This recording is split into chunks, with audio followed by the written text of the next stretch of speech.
Very warm welcome to the program The Mid-Morning Pack right here on your favorite channel, MBCI TV. And thank you so much for finding time to be with us. This is a program that looks at matters, current affairs, and we also bring you a panel to be able to look at some of these particular issues and try to make sense of what is also happening in the country. And today, we've prepared for you 3 subjects that we want to look in details. We'll look at the appointment and the vetting of CSs and also the principal secretaries or the PSs. Then we also look at the issue of graft and public wastage, and also look at the issue concerning parliament independence. Thank you so much. You can join us by giving us your feedback. I'll be giving you the platform where you can interact with us in today's show.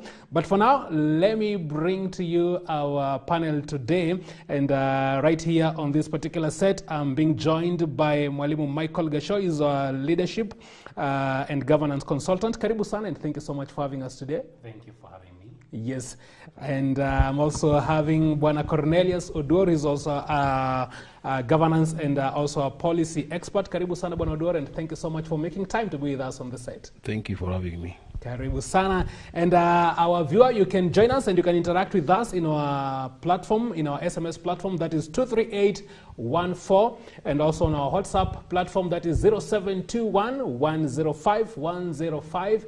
And also catch us on our social media pages, that is Facebook and YouTube. On Facebook, that is MBCI TV, and again on YouTube, that is MBCI TV Official. The question that we are asking you is, what qualities should be looked into during the vetting of the CSs and the PSs? What qualities do you think should be looked into during the vetting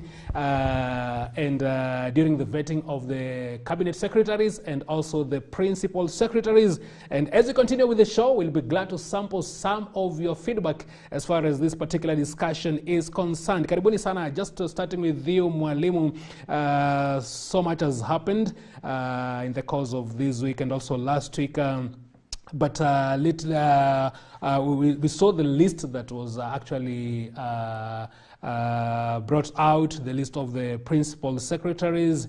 They are the ones that are now supposed to come and also fill the spaces that was there during the era of Uhuru Kenyatta. What do you think about that particular, the short list that came out? Well, one of the things that people must be able to know is that all those for the principal secretaries, they applied. Mm-hmm. That's an application. Yes. And then, of course, they were shortlisted. Mm-hmm. And when they are shortlisted, it means, therefore, that they meet the quality of the people who are needed for that. Mm-hmm. But shortlisting is not the final thing. There is also the vetting. Yes. So once they are vetted, again, we'll be able to know whether they fit to be in those offices or not. Wow. But one of the things that comes out very clear is that the vast majority of them are people with experience in issues of leadership in governance or in government, either as politicians, because we have even politicians there, or people who have been in the public service. Okay. So yes, that to me, it's a beginning. It's a beginning. Yeah. But Oduor, what do you think about the list of those who are shortlisted? And you can remember initially, I think they were around 400, and then there was the revised list, which now brought up to around 500 plus. I must say that's generally good, looking at the fact that this is a process that is being managed by the Public Service Commission. Yeah. And principal secretaries, as they were at the highest level position in public service, because they just work. They are the technical lead in the national government departments. So it's expected that for one to have made it in the shortlist, they must be meeting the basic minimum criteria in terms of academic qualification, experience, to handle such a docket, because you are leading a whole department and you're supposed to provide technical backup in terms of policy implementation in the State Department. So I think what is critical is the next process of interviews that will be conducted by the Public Service Commission to ascertain that what they saw in the applications actually obtains in the true character of the people who will attend the interviews.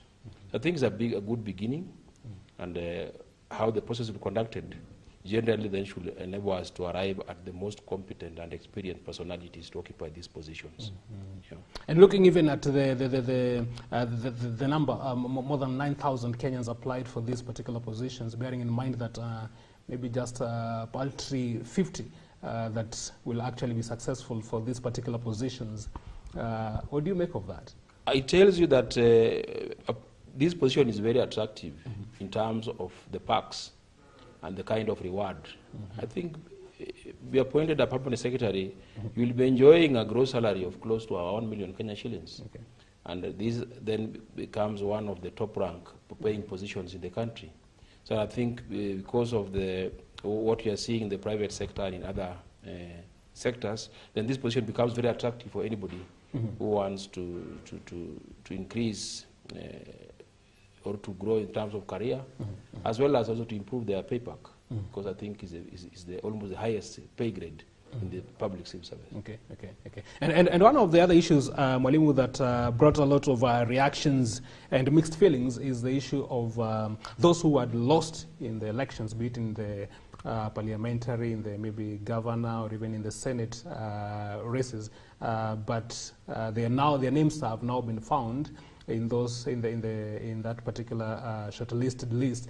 What do you think of that? There are those who maybe think that now the time of now be rewarding those maybe who lost in the political seats has now come. There are quite a number of issues there that arise there.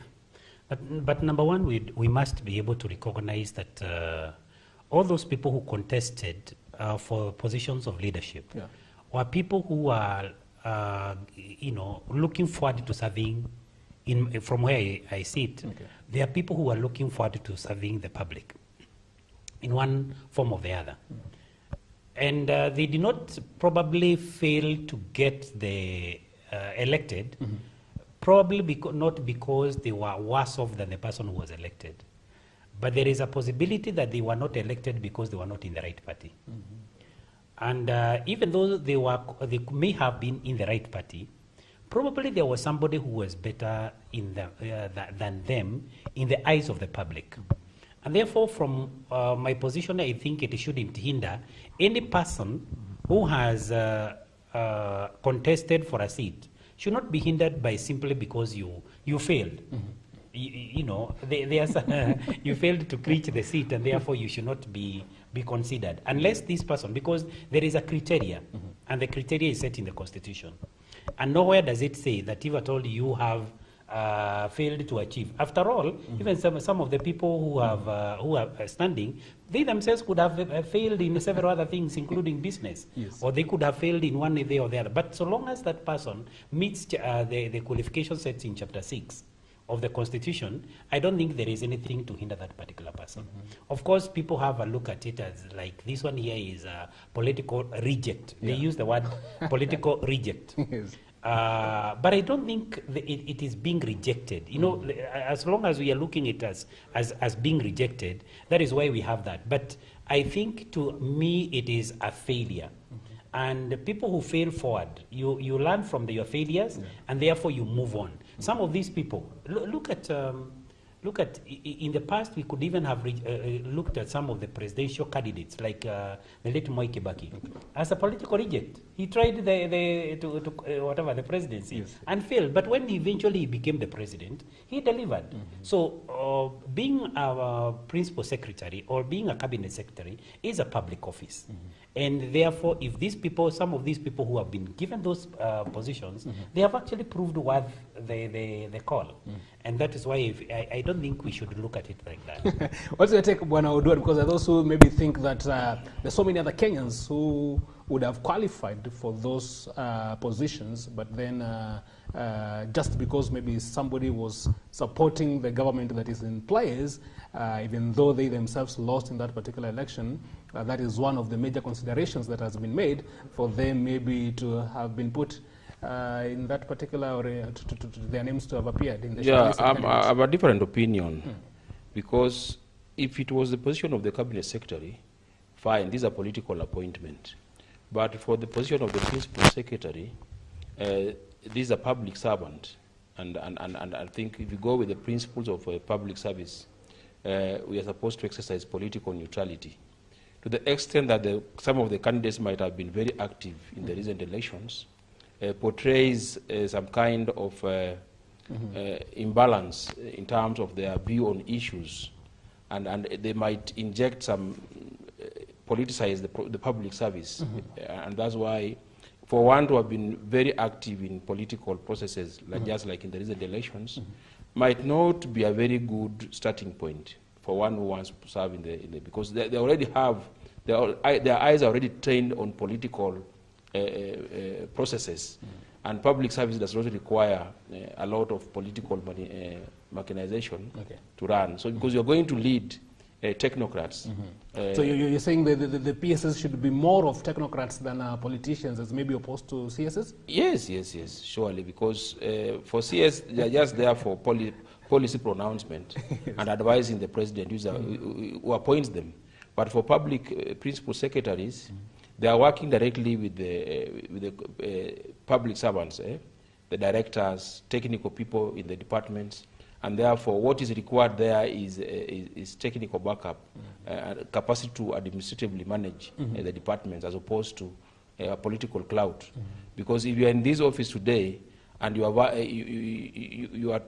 are planning to run for a political office in the next 5 years, chances are that midstream, maybe around 2025, 26, this person might not be concentrating to do the work, because they would have moved one step towards organizing themselves for the next political battle in 2027. And that's why, for proper transition in government, and it's usually required that at the level of the PS, these are people who can serve between the two administration without having a political interest. And I know Mwalimu Gachagua wants to chip in on that, but just before I come to him, I remember the last time we had the discussion here, Bwana Oduor, you said that the Constitution requires that all Kenyans are served in fairness, but the Deputy President is on record saying that the Kenya Kwanza, those who supported, will be the ones to be given the first priority before maybe the others who did not support the government are considered. What do you think of that pronouncement in regards even to those maybe who will qualify for this particular position? I think from a constitutional point of view that is wrong, because elections, a democratic process, is the one that allows us to make a choice. Once you've been elected as the president, you are the president for the people of Kenya, not Kenya Kwanza supporters. So you have been elected to serve the Kenyan public, and therefore there shouldn't be a criteria that gives priority or preference to people who are sympathetic to the political party that form the government. I think that is going to give us a very bad starting point in terms of equity and fairness, because then if we say that priority will be given to those who are sympathetic to the Kenya Kwanza coalition, then it means that there will be no fairness in terms of allocating positions, public appointments across the political divide, the face of Kenya geographically in terms of the regions, looking at issues of the gender balance and many other things, minorities included. So I think the guiding principle should be the national values as captured in Article 10 of the Constitution, that ensures that there is a balance between the political divide, there's balance between the genders, there's balance in the geographic spread of where these people come from. So I think from where I stand, constitutionally and going by the national values and principle of governance, that would be a very bad starting point. Also, take Mwalimu, do you think this... I agree with my brother on certain issues. But at the same time, I think the drafters of our constitution, either they miss something or maybe the spirit behind it, the spirit behind the constitution could be different from what we are seeing. First and foremost, we envisage a situation whereby a civil servant is actually not partisan, and the principal secretary is, in such a position, should not be partisan. Okay. But at the same time, they are political, in the sense that even when the policy comes from the cabinet secretaries bring the policy. The person who implements that is the principal secretary, together with the rest of the civil servants in that particular department or ministry. And therefore, that is why I think the drafters of our constitution left that the person who is actually implementing the policies is also a political appointee. Right. And as long as that person is a political appointee, it's not somebody who has grown through the ranks to the position of cabinet secretary. Even saying that they will not be partisan in any way is actually a myth. They will definitely be, because they will play a certain level of allegiance to the appointing authority. And that is why personally I believe that as long as we give the cabinet, the president and the public service, the appointment, the power to appoint these people, there will always be something that, political. And at the end of the day, there is nobody who is apolitical. Even those who are in much lower ranks, they are not political. They are persuaded in one way or the other. But when it comes to serving Mwananchi, you don't serve this one because he is now from this particular political persuasion or this leaning, and you serve him better than this other one. I believe that the policies that are made even by the cabinet secretaries are policies that are supposed to take the country forward. And therefore, their implementation, in my view, it doesn't matter whether they are political, politicians, or anything like that. As to what he said, that 5 years down the line, or a few years down the line, they may also be interested in contesting, and therefore they don't play full allegiance. I believe that is why we need to bring some political decency in our country, such that if at all you're interested in taking a certain particular position, instead of saying 3 months to the elections, I think the requirement should be that we should actually extend it. At least 1 year or 2 years before you should have resigned, so that you can now serve your political interest and pursue your political interest. But we have had even civil servants from across, or public servants from across the divide, waiting until, from teachers to people in the county governments and so on, waiting until like this year, it was up to February. They were required to resign in February. February now, when you look at February and the elections are in August, this is 6 months. That means, therefore, there is a possibility, even according to how the law is, there is a possibility that that person could have actually been working even for 2 years to go to the position which he went for.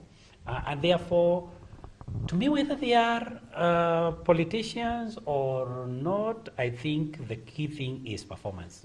The key thing is performance. Bonador, what about the issue of, because we've seen some of the PSs that had actually been in the last regime, Uhuru's regime. Some of them we've also seen their names in the list of those that have been shortlisted. What's your take maybe on the blending maybe of those who have already served as PSs in the previous government, maybe joined or maybe combined with those that will now actually come to serve in the new government? Yeah, it's not a crime for one to have served in a previous administration. At that level, I think what is important here is the ability to deliver. This government talks about a plan, and a plan that seeks to give us economic liberation. And there are short-term targets, there are medium-term targets, there are long-term targets. And therefore, what the president requires is people with the capacity to read into the manifesto of the current administration and to lay strategies of delivering. So if you are looking for that, that might not only be resident in people who are sympathetic to the Kenya Kwanza administration. There could be very good minds outside the political cycle of Kenya Kwanza, and I therefore feel that even those who have served in the Uhuru government have a right, an equal right, to vie for this position. And if they are found to have what it takes to drive the agenda of the various state departments, so be it. And I don't see any problem in one seeking to extend their stay in government through competitive process. If anything, yes, even quite a good number of politicians, including His Excellency the President, served in the Uhuru regime. He was the deputy president. Yeah. So I don't think there is anything wrong with that. When you go to the West, for example, you find that in America, a Republican president is elected, but he knows that there is somebody so well versed in a certain area, but he, you know, in a society like that, they're very open. You are a civil servant, but they know you are leaning. So he picks a Democrat, or a Democrat, you know, somebody, a president from the Democratic Party, ends up picking a Republican whom he knows this person is going to deliver. Because the key thing at the end of the day is that to serve the common mwananchi. Sure. Yeah.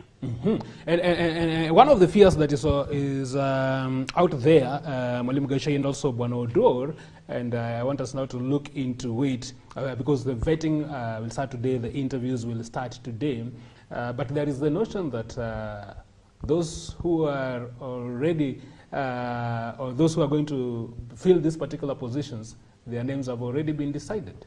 What do you make of this kind of allegations? Of course, in this kind of process... And from our history, yeah, in this kind of process, have we seen things like these ones?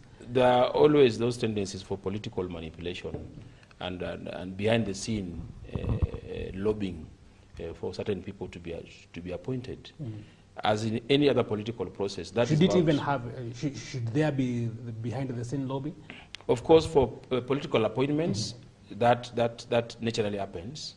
Because of the feeling of people wanting to be rewarded for giving political support during campaigns. And so even during the campaigns, the president himself did promise some of these people purportedly to represent their regions in his administration. Okay. The only thing that we need to look at is in the vetting process, especially with regard to the cabinet secretaries, is that the president has nominated cabinet secretaries. It's now the work of Parliament to vet, and Parliament has already set up a select committee made up of parliamentarians across the political divide. So the select committee will be getting information from the public and other stakeholders concerning the various nominees. So this is a time that if you have something against a particular candidate and you feel that they are not fit to hold public office, this is the time to raise it, so that it can be used and the weight of that evidence can be looked at and see if they are really fit to hold public office, because they are holding this office in public trust, and therefore they must meet the threshold for holding public office. So if you look at Chapter 6 of the Constitution, there are various standards that one ought to meet to be able to qualify, because for you to earn public trust, because you're holding this office in trust for the public, there are certain things that we must be sure about you. And I think this the issue of looking at one's track record, whether they have come in coalition with the law, if there are pending court cases, if there are serious allegations about their personal conduct, if really they meet the capacity in terms of experience and academic qualification to be able to run a department at the level of the cabinet secretary. I think those issues then become very critical. But ultimately, I know for sure that being in a political process, other political considerations might become very important in choosing, because now it will depend on the ability of the ruling coalition of party to marshal enough number of members of parliament to approve the cabinet list of appointment.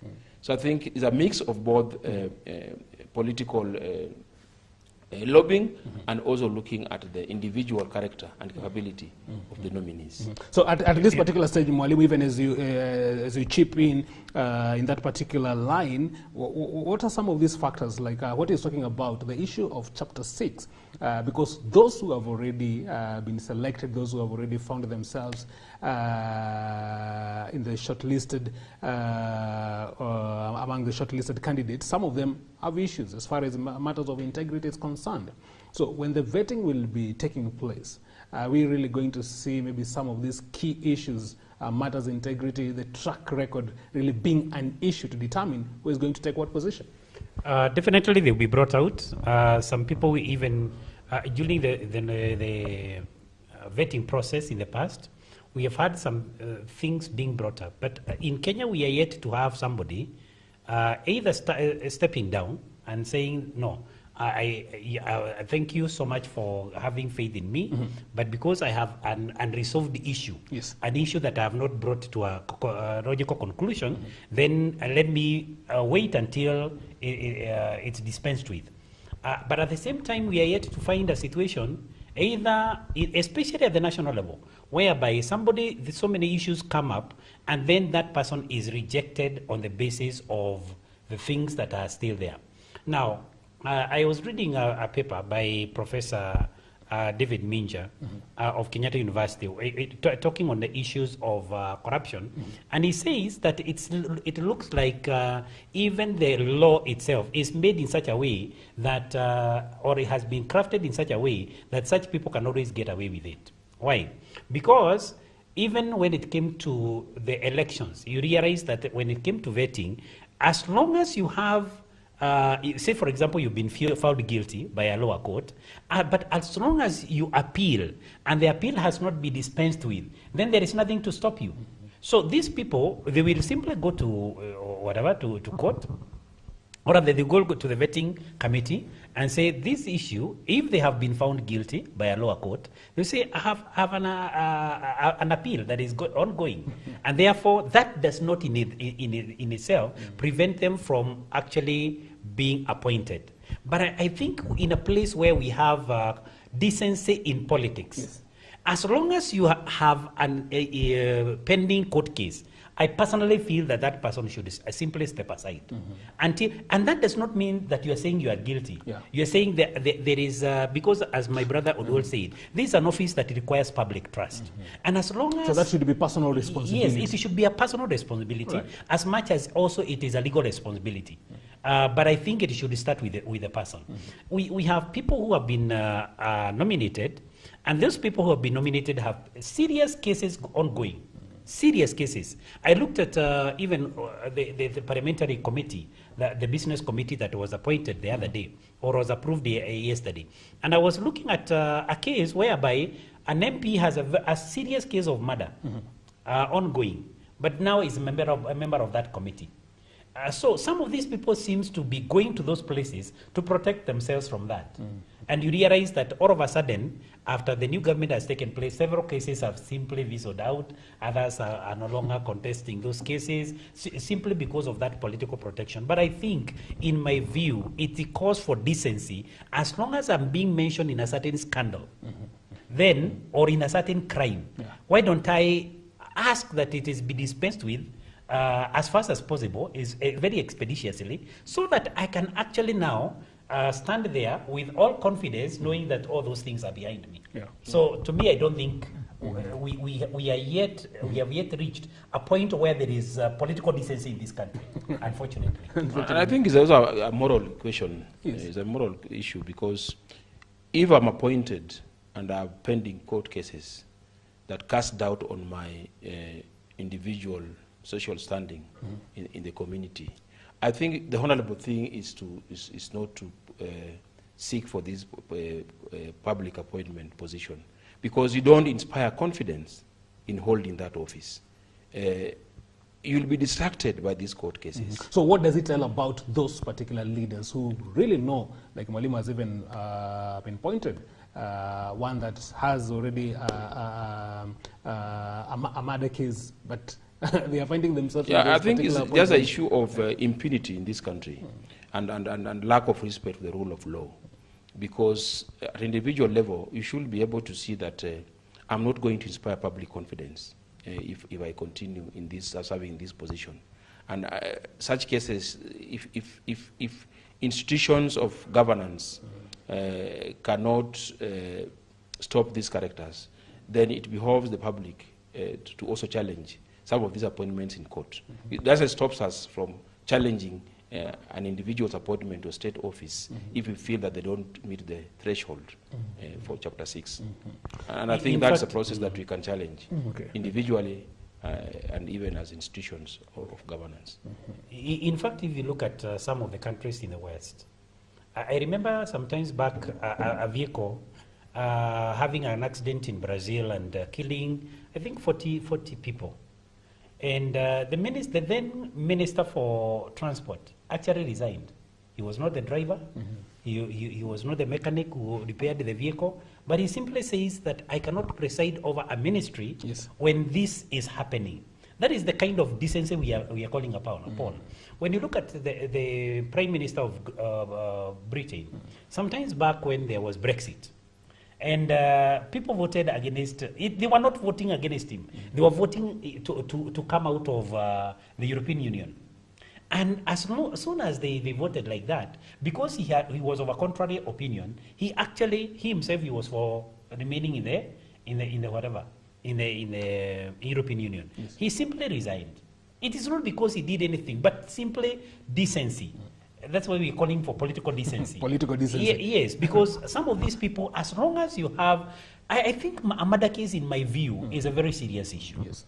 When it comes to, and it is being tried to be sanitized by some people, some quarters saying these cases were placed on them as political persecution. Maybe it could be true that it was political persecution. But as long as it is pending in the courts of law, we must also know that the politics and our judiciary are two separate parts of government. And as long as we have confidence in our judiciary, why don't we allow the judicial process to come to an end, to a logical conclusion, and then this person will be proved that he's innocent or she is innocent, and then they can be appointed. And interestingly, talking about allowing the judicial process to continue, and there has been also mixed public feelings of late, whereby we've seen those maybe had been implicated in a number of scandals, in a number of issues. Their cases have just abruptly been dropped, and others maybe who seem maybe not to have favored the government, now their cases seems now to come to be haunting them. What does it tell? It's a perception issue. We leave it to the judiciary because we vest the judicial authority to the courts.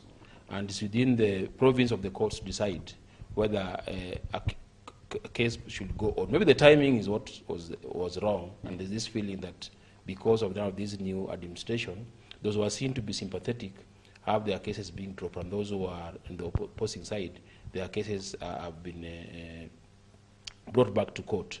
But what I feel, in a proper functioning democracy, that decision should be assessed on the basis of the strength of evidence and material evidence or witnesses that are presented before a court of law. So if in the province, in the wisdom of the judiciary, some of these cases did not merit to move on, so be it. But it will be very unfortunate if there is any kind of political interference on judicial authority. So can it just be a coincidence that when their names maybe have been forwarded for the vetting maybe of that particular position of PS, position of CS, and then you also have that particular time that now someone had this particular case, and all of a sudden that case is no longer there? There are several ways in which there could be manipulation, but several ways in which it could have been. You realize that some of these cases were civil cases, and the person who is prosecuting or the applicant goes and withdraws that. Whether that person has been induced to do that or otherwise, you can never be able to prove. And therefore, especially for issues to do with the civil cases, or even whereby the complainant, somebody was complaining, but others, But there could be others. Okay. There could still be others where the situation is that the person who was being prosecuted, actually the ruling simply by coincidence came around this time. And allow us to mention a case. Yes, yes. That one of Mithika Linturi. And the complainant. The wife, quote unquote, Keitan. Now, it happened that Linturi was actually married. People needed to know also the law, especially when it comes to issues of marriage. Yes. The Marriage Act, I think 2014 or something like that, it's in such a way that if you are married either a Christian marriage or a civil marriage, that marriage is until maybe there is legal, divorce. That marriage, as long as there is no divorce, is still subsisting. And those marriages are supposed to be, they are supposed to be monogamous. Okay. Now, when that was happening, he went and they say, in Kalenjin, what they say, he went for Goito. He went and took the bride price across the other side. Now, that is not recognized under the law. And that is what the court said. The court said that he couldn't have been married customarily as long as the other marriage was actually subsisting. And in that case, therefore, that they said Keitan was never married to, again, you see, under the current law, even customary marriages are supposed to be registered with the registrar of marriage. Yeah. So that one was an unregistered marriage. And if it was an unregistered marriage, then it really was actually, people may lead politics into it, but it's actually purely legal issues. So it's really legal issues. I think, well, there could be politics in it, but I don't think the court was actually controlled by politics. Wow. So that's why we're saying, I think, in my view, we shouldn't read too much into that. Great. Remember, you're still joining us on the Mid-Morning Pack, your mid-morning show every Wednesday right here on your most favorite channel, MVCI TV. And on set, I'm having Mwalimu Michael Gashoi. He's a leadership and governance consultant, and also Bwana Cornelius Odur is also a governance and public policy expert. We want to look at another subject, and the president said that we're going to have what we call budget cuts, and looking at a figure of 300 billion just to try and ensure that we fix this particular economy. Bwana Odur, is it a step in the right direction? Sure, I think the president is trying to meet some of his election promises by cutting down on what I consider non-essential. And remember, today is, I think, 30 days in government. In government. And some Kenyans are saying there is too little to show. Of course, that's a short period for any person. We still give them some 2 more months? Any significant impact. Because some of these things require a new policy shift or a new policy direction, and for you to feel the impact of those pronouncements, it will take quite some time. Okay. I think the president is right to some extent that we've been living beyond our means, to say the truth, is that we can't have a budget where almost 70% of it is going to be financed through borrowing. And it means, therefore, that we are putting a lot of pressure on the exchequer of the public to try and meet the demands for this budget. So borrowing itself is not a bad thing, but there's a particular level where it reaches no longer sustainable. And I think it's in the wisdom of the Kenya Kwanza administration, as a first short-term measure, is to reduce this budget by such an amount so that we are able to deal with the budget, what we call the budget deficit. That is the relationship between what the cost of the budget and what we can internally generate as a country to finance that budget. Okay. So it means whatever we are not able to raise through revenue must be borrowed, either internally or externally. And that has a bearing on economic performance of this country. So I think as a short-term measure, it's in the wisdom of this administration that we reduce this budget as part of austerity measures, just to caution the Kenyan public from this expensive borrowing, especially from... And maybe one of the questions that people will be asking Mwalimu, when we have a step like this one, when we have an action like this one, who's going to be affected? I believe that we And can in be what able, ways? I believe that we can be able to have budget cuts without necessarily affecting any project in government, or maybe affecting so many people. In the sense that if we were to cut down on the costs of running government, in the sense that there are so many seminars where people are forever going, there are so many foreign trips, Benchmarking trips? benchmarking seminars, holding meetings in hotels while we have facilities, government facilities. Most of which have had... Like you find members of a county assembly, instead of going to using the county assembly, which is actually comfortable enough to discuss, and they have even offices there and boardrooms. Yes. Instead of sitting there, they'll travel, not even within the county. Like here in Nakuru, they move from Nakuru to go to Mombasa, to go to White Sands Hotel. And you hear that they have used 500 million onwards. I believe that if we were to keep on cutting down on such things, we will be able to, it is not very, very hard to cut that budget by that 300 billion. But so long as that 300 billion does not, it's only affecting the recurrent expenditure, not development expenditure. Because again, we know that development also expands the revenue base. And that is why I would believe that it is possible. Personally, I believe it is possible to run to have that budget cut without affecting too many programs, government programs. Okay. If we targeted the right things, yes. If we targeted the right things. Bonodio, do you agree that maybe some of these the budget cuts will actually try as much as possible to help maybe what we can call so much of public wastage? To some extent, it will help, because sometimes we allocate resources to non-essential programs in government. Actually, we can do without them. Like when you look at the recent analysis, if you look at the financial year 2020-2021, you'll see that the Parliamentary Service Commission, the Executive Office of the President, spent quite a huge amount of money in foreign travels. And in this era of technology, people can actually have meetings online and make successful decisions, bilateral decisions between countries. So if we can cut down on the non-essential expenses, we are still able to deliver services at a bare minimum cost. And I think this is where the current administration needs to look at.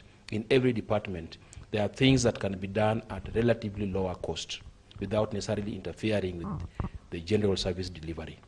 300,000 in one 300 billion in one financial year is quite a huge amount. And I know there are some certain development projects that will have to shelve because if they are not non-priority development projects, they can wait.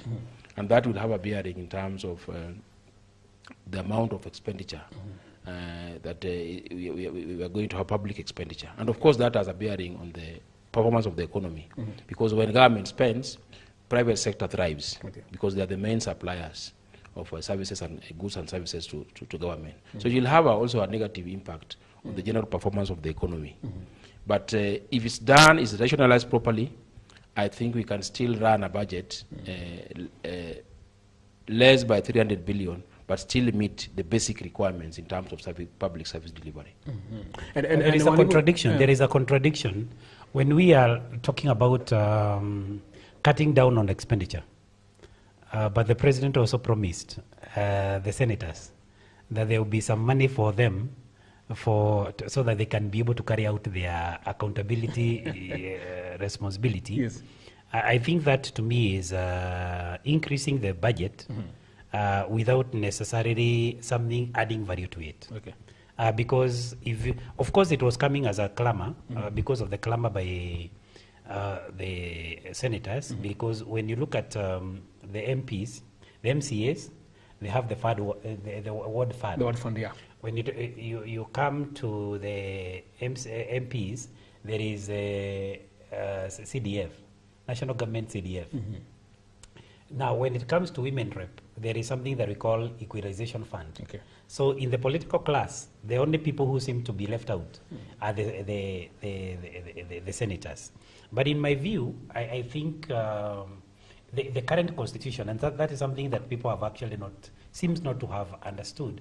In the current constitution, even these issues of saying that we are in Kenya Kwanza or we are in Azimio and therefore we are opposition, we are government and so on, this is a presidential system. We are in a presidential system. And the presidential system is such a way that parliament should be completely independent of the executive. Right. And therefore, parliament has the responsibility to check on the executive.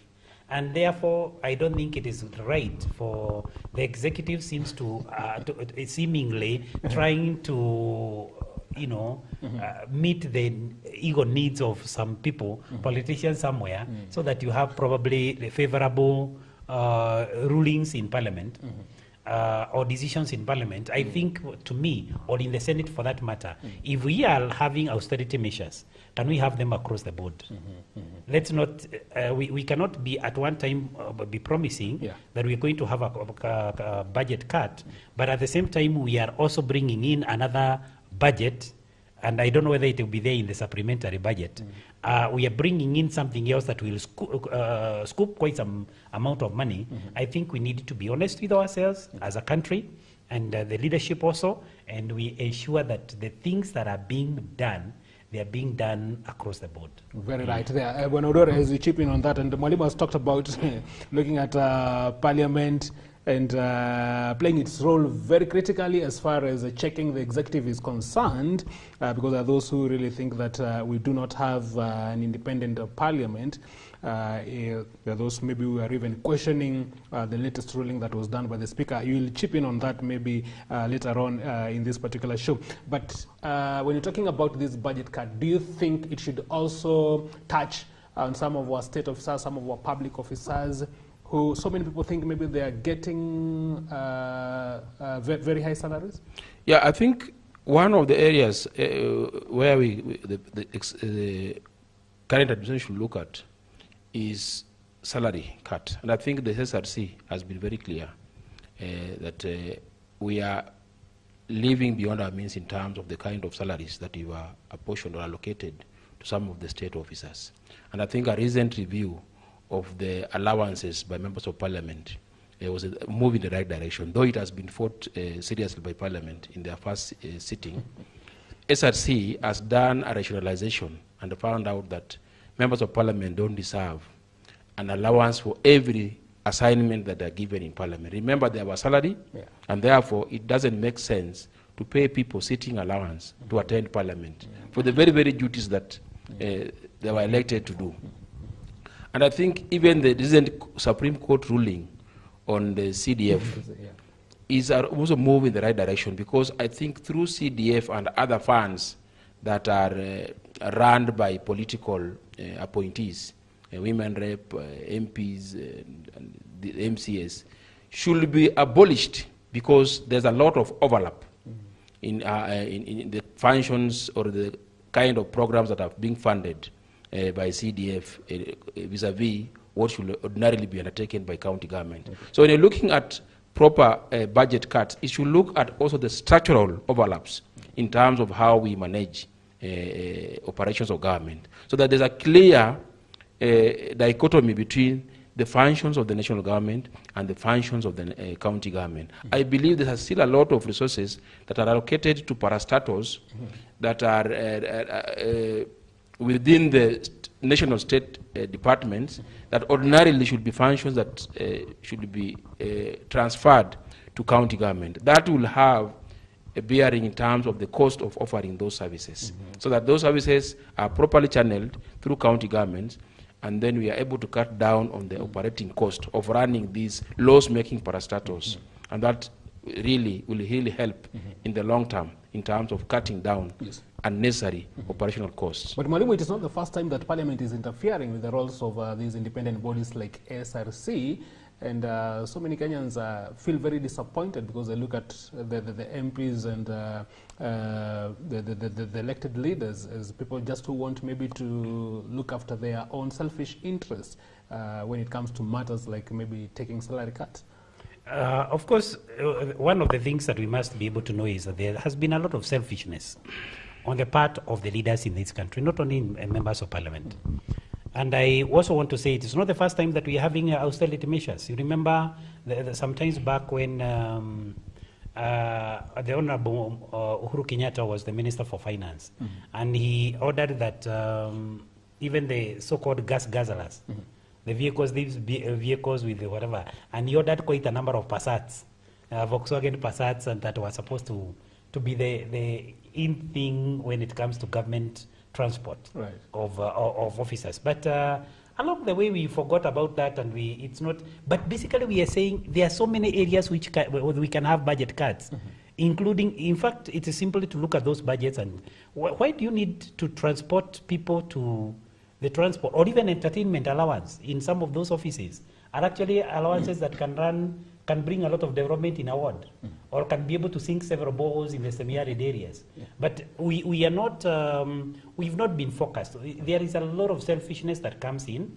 The SRC, it happens that, you remember the former leader of the SRC, what happened is that if you don't go according to the issues of parliament, when it comes to, they cut down your budget. You cut their budget, they cut down your budget. So they make you unable to operate. Yes. Yet the budget of the SRC. They go on revenge mission. Yes. So now when you realize that, they just kind of give in so that your budget also remains. But if at all we have people who are very focused on what we want in this country, there are so many. In fact, to me, I agree with my brother that 300 billion in a financial year is not something small. It's something huge. But I still believe it is something that is doable. Okay. So that we can be able to cut the budget deficit from the current is 900 billion to now 600. That's the intention. So that the borrowing is only for the 600. Okay. But I believe that in future we should be able to have a budget where over 90% of it is actually financed from what we generate. Okay. In terms of revenue. One other thing to tackle that, it's not actually to also just cut down on the budget, but we need to expand the revenue base. We need to expand the people who are paying taxes in this country. Because right now, it is the people who are in the formal sector, you and me and whoever else, who is employed or is earning directly from a salaried kind of whatever. They are the ones who are paying. But there are people who are doing some do I call them odd things there? And they're making much more money than even those who are unemployed. You're right. But when it comes to payment of taxes, we don't have much of that them doing that. We need to expand the revenue base. And Bwana Oduor, even in as much as this is a step in the right direction, but there are those who also argue that the baggage, the burden that you already have of financing maybe the loans that the previous government had already taken, maybe from countries like China, is already an uphill task, even maybe for this particular government. Is there a way in which something like this can be renegotiated? Of course, any loan can be renegotiated. Of course, with it will bring higher cost of interest because you are extending the period of payment, and therefore it also brings additional cost of servicing those loans. I think that there wasn't much problem with the investments that we got from our partners, China and the rest.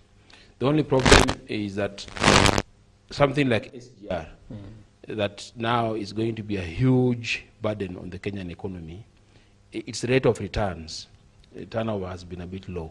Very minimal. Yeah, very minimal. By now, it should have been a functioning rail system from Mombasa to Malaba. The fact that this investment did not reach its desired destination is a big economic letdown, because then it's not able to trigger the economic development that was envisaged to expand the economy in a way that we will be able to pay this loan easily. So that delay in return from this investment is what is going to be a difficult thing to manage. Because when the loans are due and you're supposed to be paying And you see now there is a decision even to shift issues of management of these what we are calling the Naivasha, the dry port, taking it back to Mombasa. That has a bearing in terms of the capacity of SGR to generate enough income even to contribute to servicing that loan. So there are a number of things that needs to be looked at, including probably going back to our donors and lenders to renegotiate, to give this economy a breather and a space to be able to come back and possibly pay these loans at appropriate time. Yeah. Wow. As we draw to the conclusion of today's show, the subject of parliament independence, and Mwalimu, you had touched on parliament playing its role effectively as far as checking the executive is concerned, but there is fear that because we already have a speaker of both houses that were elected with the sides that actually are majority, in this particular case talking about Kenya Kwanza, there is fear that they might not really look at the aspect of independence as far as maybe the issues that are supposed maybe to be looked into, maybe the bills and so much of that. What's your take on this? I said earlier, I personally don't see the reason why Parliament should at all times agree with the executive. They should actually agree. In fact, even when they are taking the oath, they take the oath to uphold the Constitution and to serve the people of Kenya. Unlike the previous regime where they were pledging allegiance to the president, the current schedule in our Constitution is they pay allegiance to the country, not to the presidency or to the president for that matter. And therefore, I think if the executive comes up with a bill or comes up with a policy that they feel that this is not going to serve our country well, then it behoves them to ensure that they reject that or amend it. But right now, as I think so far in Kenya, in the last now 12 years, since the promulgation of that constitution, I think we have had a lot of the MPs getting beholden to the State House. Whatever State House says, and I'm in this party, I go according to it. But one of the things that we should know is that Parliament should be completely independent of the executive. And therefore, they should look at those bills that are there, not based on agreeing with them just for the sake of pleasing somebody, the president or the presidency, but on pleasing the Mwananchi. And what is the place? What is the role of the speakers of the two houses, Bwana Odur, even as far as ensuring the independence of the legislature is concerned? There are those who have already accused the Speaker of the National Assembly in relation to the ruling that was done on maybe which side is the majority. How can they come as speakers who are independent? What are they supposed to do? Could there be some pressure that we elected you, we are the ones who formed the government, therefore you must toe the line and pass bills or make rulings that would really favor the government side? Yeah, I think there's just a problem of interpretation of the Constitution because we run a presidential system. The president is elected directly by the people. That's direct democracy. Parliamentarians are our representatives. So we elect them directly to represent us. And the legislative authority vests in Parliament. To the extent that the Kenya Kwanza Coalition has had its way in terms of who becomes the Speaker of both the parliamentary houses, the Senate and the National Assembly, does not mean that the speakers, therefore, must always act to defend the current administration. That will be wrong because it will be a violation of the Constitution in terms of protecting the legislative authority of Parliament. So what we are saying is that Parliament, through its members, must be able to exercise its oversight responsibility. Whether you are in Kenya Kwanza or you are in Azimio, your role as a parliamentarian is to check is to check on the executive. And checking on the executive is questioning some of the decisions of the executive. Sometimes you can reject them, sometimes they can approve them based on merit. But this myth that I am a Kenya Kwanza member of parliament, my work is to defend the administration, is a misnomer. Okay. I think is failing to appreciate your role as a member of parliament. Yes, you could be belonging to the ruling coalition, but your role as parliament is to check on the executive by checking on the policies that's brought in the House, by coming up with the legislation to support implementation of some of the policy decisions of the ruling coalition. So I think what we have here is some kind of misunderstanding, because people keep on referring to the opposition and those in government. The current setup does provide for parliament where we have only the minority side and the majority side. And all of them should play their oversight role, regardless of their political leaning to the executive. That way we'll be able to run this government within the tenets of the Constitution that provides for separation of powers, checks and balances between the three arms of government. The recent decision by the National Assembly Speaker to rule that Kenya Kwanza is the majority side is going to be contested by Azimio. They have already filed a petition, or they're going to file a petition in court. And I think that is the basis of rule of law. If they erred, if the speaker erred, then the courts will find out, because the court will interpret what constitutes a majority side and a minority side. And I think that's the kind of system that we want, that if parliament fails to abide by the rule of law, then the judiciary is there to check on it by giving us a proper constitutional interpretation of what majority side means and what minority side mean. And I think that's what we expect, that the minority side will play its role in parliament in as far as oversight is concerned. And the majority side will also do that oversight, not necessarily only to defend the government's position, but to check and question some of the policy decisions made by the executive. Yeah. That's very well, Mwalimu, and that is what many Kenyans would actually want to see, that even the minority side maybe should not just want maybe just to bring issues maybe which are not even pertinent, but maybe just because they want to criticize the government just for the sake of it. But both sides should actually play their roles effectively to ensure that Mwananchi at the end of the day actually benefits from the developments of the government. I believe that when it comes to criticizing the government should not simply be for the sake of criticizing. It should be constructive criticism. Yeah. You should be able to offer an alternative. After all, you are the government in waiting.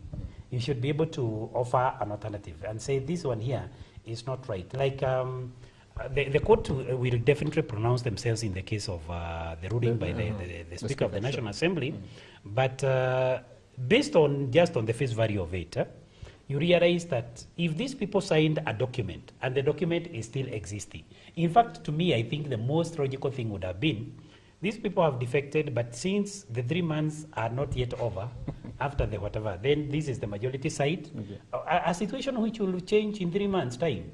So I don't know why the hurry. And 1 month is already over, so we are talking about 2 months. Yes. And if the Speaker would have actually ruled in that way, he would actually been seen he's actually creating or exercising the freedom of Parliament in itself. Okay. But now it looks like he's paying back. I was elected through Kenya Kwanza, and therefore Kenya Kwanza. And that is one, going back to our first topic, that brings us to the fact that the majority of those people, if not all, and I can, from where I sit, all those people who have been nominated, even if they go through Parliament, and the committees that are vetting them, bring their report in Parliament, the most likely thing is that they will be approved with, of course, dissenting voices, but they will definitely be approved by Parliament. Parliament is going to approve all those people. Take that to the bank.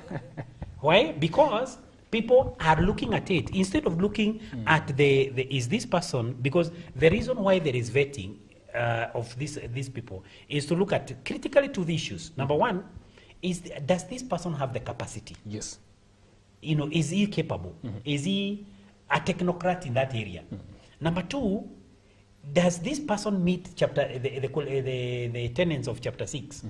Is he, in as far as chapter 6, that is the ethics and whatever it's concerned, is he or she meeting that? But I can tell you that Parliament will be used to sanitize. Even the people, because it seems as if Parliament has not yet understood their role. It will be used to sanitize. You don't see any name being rejected? I don't see any name being Even rejected. a single one? From where I sit, no. I don't see any. Which will make the entire process just a waste of time when Odur. Yeah, of course, that is the democracy. Majority will have their way, minorities will have their say. And it's unfortunate if Parliament can approve this list without raising fundamental issues. And I think it will go down in history. We need a Parliament can stand its feet and say this particular nominee is not fit for this position. That's how they earn their respect. But if they just use as voting machines to advance the interests of the executive, then it's very unfortunate, and it will be a letdown to the constitutional principle of separation of powers. Yeah. Wow. Yeah, but for me, from where I sit, Yes, all of them will go through. They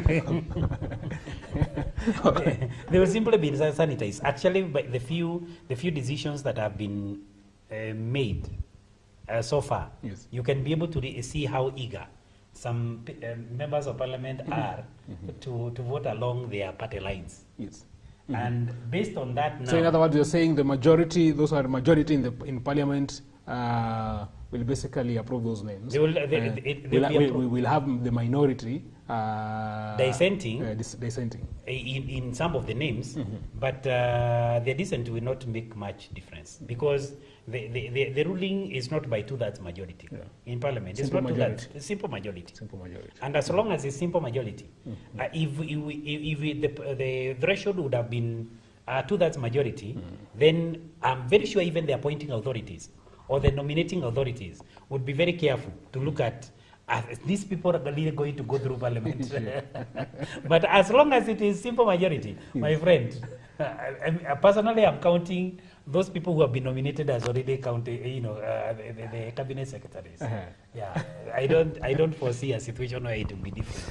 Quite interesting. We want to bring it to a close at this particular point.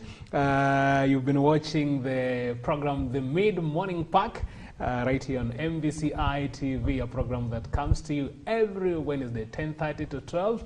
We try to look at a number of issues that are of major significance, even as far as our country is concerned. And today, I've been having a very great panel to help us unpack some of the critical issues, some of the subjects making headlines in the country. That is Mwalimu Michael Gachoi, a governance and leadership consultant. Thank you so much. It's been a pleasure having you today. Thank you. It has been a pleasure being here. Thank you so much. And also on board, we are having Bwana Cornelius Odur, CEO, Center for Enhancing Democracy and Governance, and also a policy and governance expert. Thank you so much, sir, for your contribution. Thank you for having us here. Thank you so much.